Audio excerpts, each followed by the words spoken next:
अस्सलाम वालेकुम स्टूडेंट्स। आज का हमारा टॉपिक है common ion effect. Common ion effect क्या होता है, ये कहाँ पे यूज होता है, इसकी एप्लीकेशंस क्या हैं और ये कैसे, मतलब ये कौन सा प्रिंसिपल जो है इसको हम यूज करते हैं। Basically it is an application of Le Chatelier's principal.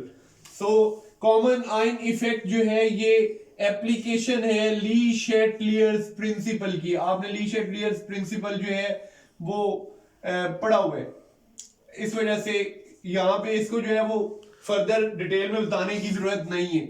और ये हमेशा रिवर्सिबल डायरेक्शन में होता है। जो कॉमन आयन इफेक्ट होता है, जो ये इफेक्ट होता है, ये इफेक्ट अभी मैं इसको डिफाइन नहीं कर रहा। ये जो इफेक्ट होता है बेसिकली ये रिवर्सिबल होता है। ये इफेक्ट जो है ये हमेशा क्या होगा, रिवर्सिबल। अब दूसरी चीज आपने ये बात याद रख, और तीसरी चीज बेसिकली होता क्या कॉमन आयन इफेक्ट। अब मैं इसके लिए दो एग्जांपल्स आपके पास जो है वो मैंने रखी हुई है। ये दो एग्जांपल्स हैं। पहली एग्जांपल, आपके पास अगर HCl डिसोसिएट हो रहा है, मैं HCl को डिसोसिएट कर रहा हूं, HCl एक गैस है, तो इसमें इंटरमॉलिक्यूलर फोर्सेस जो है वो बहुत वीक होंगी। ये आयोनाइज होगा into H positive plus Cl negative.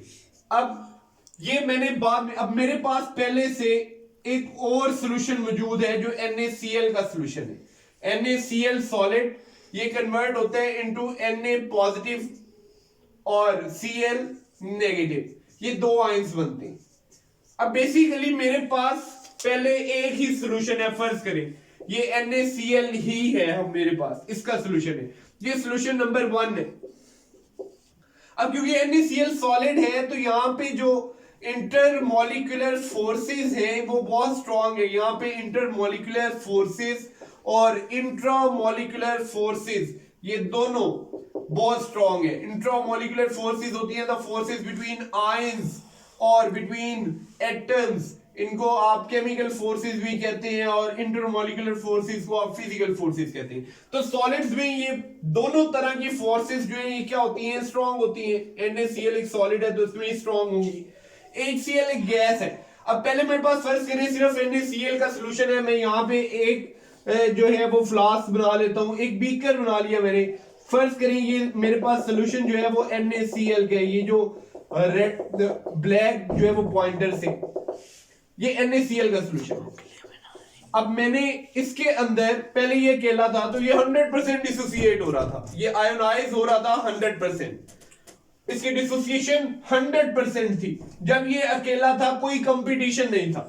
अब मैंने ऊपर से एक और चीज, इक्विलिब्रियम क्या था, इक्विलिब्रियम में ऐसे था, Kc वैल्यू जो है, Kc किसके इक्वल था, Na पॉजिटिव और Cl negative divided by NaCl।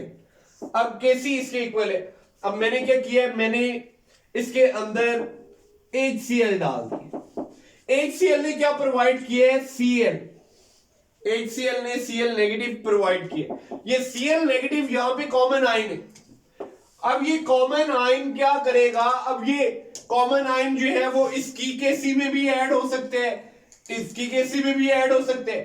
As a product वो न्यूमिनेटर में ऐड होगा, तो जहां पे भी ऐड होगा Kc value, equilibrium Kc value तो कांस्टेंट रहेगी, लेकिन इक्विलिब्रियम जो कोफिशिएंट है जिसे आप इक्विलिब्रियम पोजीशन कहते हो वो डिस्टर्ब हो जाएगी, वो प्रोडक्ट ज्यादा हो गए। क्योंकि जब प्रोडक्ट ज्यादा, अब ये कहां पे जाएगा कॉमन आयन, बेसिकली ये उस इलेक्ट्रोलाइट की तरफ जाएगा जो जिसकी डिसोसिएशन कम होगी। यहां पे डिसोसिएशन जो है वो NaCl की कम होगी, HCl की डिसोसिएशन NaCl की निस्बत ज्यादा होगी।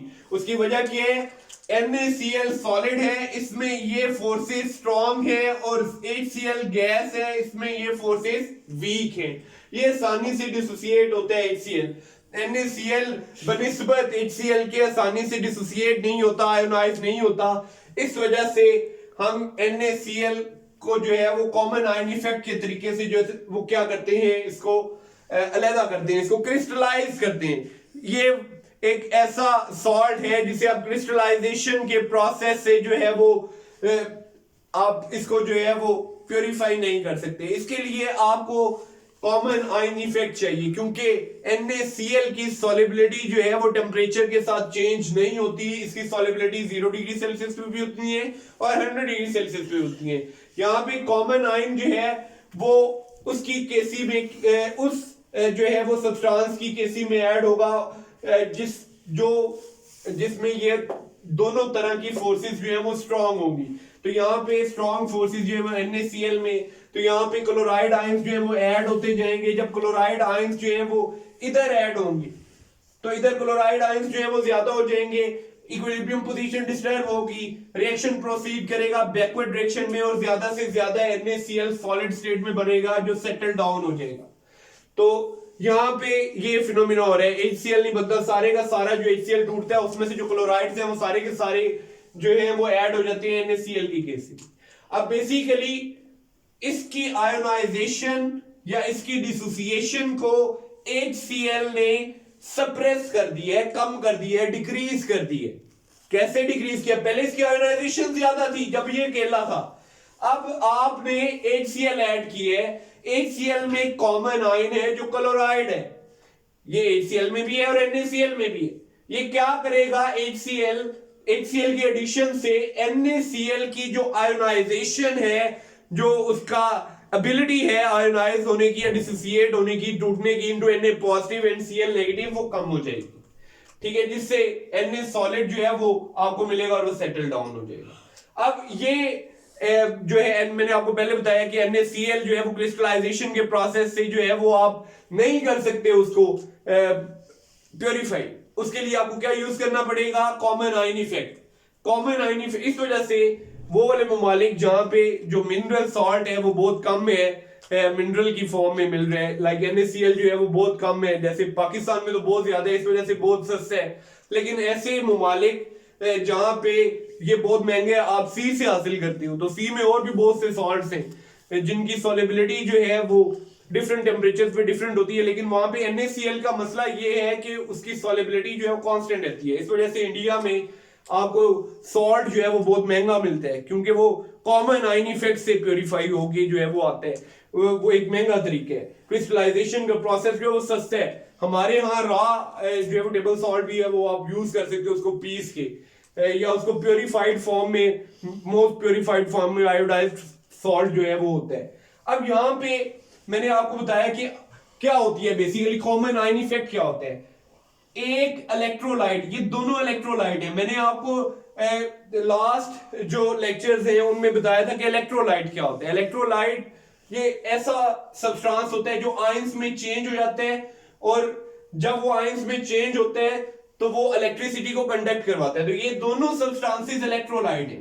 ठीक है, तो ये कोई भी सॉल्ट हो सकते हैं इलेक्ट्रोलाइट, कोई भी एसिड हो सकता है, या कोई भी बेस हो सकती है। तो यहाँ पे टर्म इलेक्ट्रोलाइट जो है वो किस लिए आप यूज कर रहे हो? इन तीनों चीजों के लिए। ठीक है, तो जैसे ये सॉल्ट है और ये एसिड है, लेकिन ये दोनों इलेक्ट्रोलाइट है।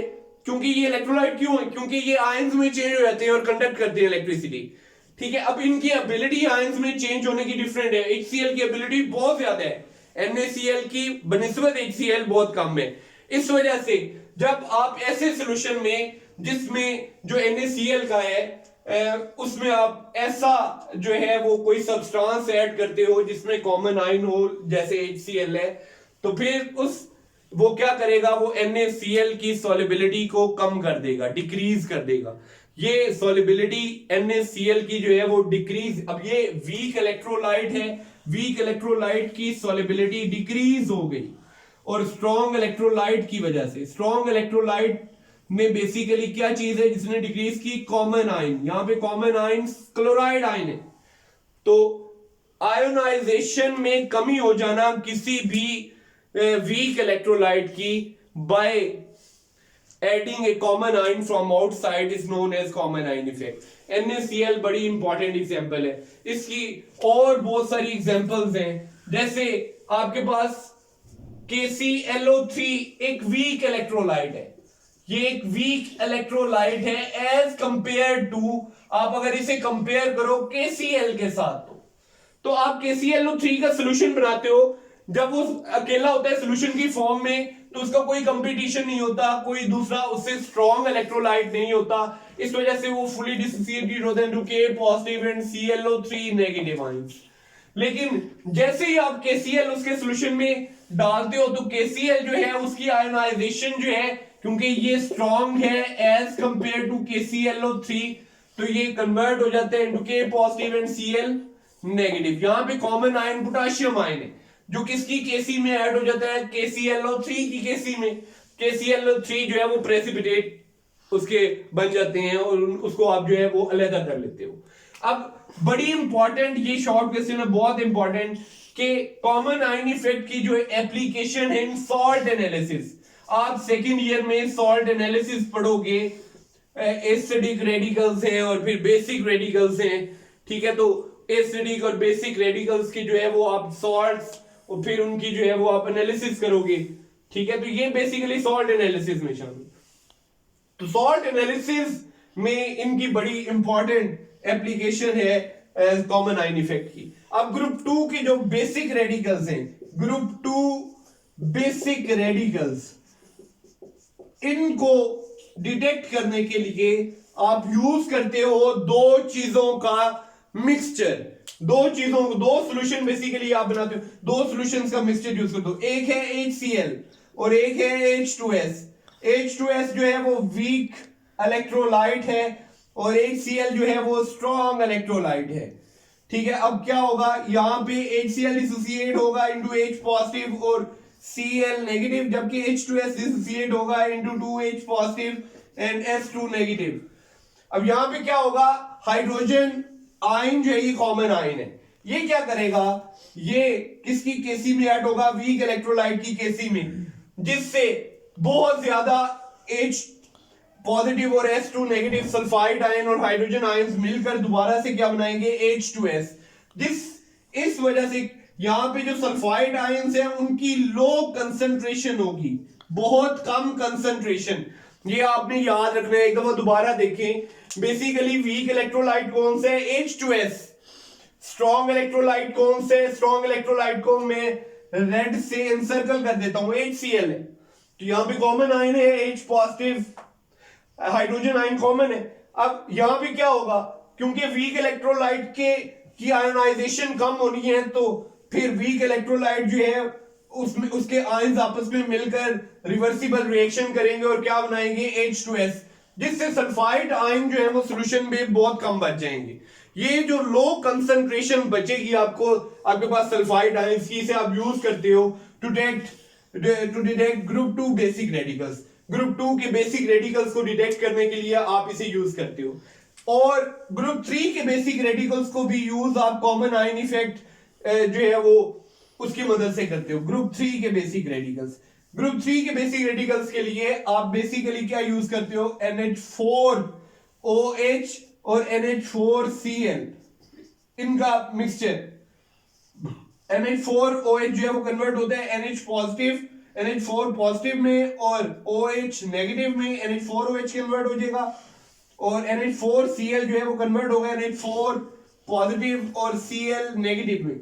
यहां पे जो स्ट्रॉन्ग इलेक्ट्रोलाइट है वो NH4OH है, ये वीक इलेक्ट्रोलाइट है, और स्ट्रॉन्ग इलेक्ट्रोलाइट है NH4Cl, ठीक है। तो किसकी आयनाइजेशन कम होनी है, NH4OH की, जिसकी वजह से आपके पास OH नेगेटिव आयंस की लो कंसंट्रेशन मिलेगी। Low concentration OH negative ions की जब आपको मिलेगी तो फिर क्या होगा, फिर बेसिकली जो है वो आप आसानी से डिटेक्ट करोगे ग्रुप 3 के बेसिक रेडिकल्स को, ठीक है। तो होप आपको जो है वो कॉमन आयन इफेक्ट जो है वो अच्छे तरीके से समझ आ गई होगी। कमेंट सेक्शन में लाजमी कमेंट कीजिएगा। Thank you, Allah Hafiz.